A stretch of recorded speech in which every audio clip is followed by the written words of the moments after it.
অতিরিক্ত মূল্য দিয়ে তার কাছে নিজেকে সস্তা করে ফেলো না।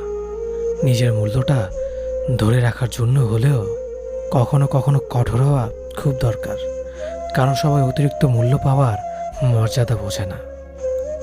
ভালো থাকতে হলে মাঝে মধ্যে একটু নিষ্ঠুর হতে হয়। যে তোমার বিশ্বাস ভেঙেছে তাকে তুমি ধন্যবাদ দাও, কারণ সে তোমার চোখে আঙুল দিয়ে দেখিয়ে দিয়েছে সবাই বিশ্বাসের যোগ্য না।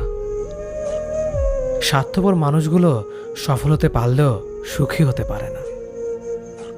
বুঝতে শিখুন কে সময় নিয়ে আপনার সাথে কথা বলে আর কে সময় পেলে আপনার সাথে কথা বলে। পৃথিবীতে কঠিন বাস্তবের মধ্যে একটি বাস্তব কথা হলো, মানুষ যখন সফলতার দ্বারপ্রান্তে এসে পৌঁছায় আর তখনই প্রিয় মানুষটি হারিয়ে যায়।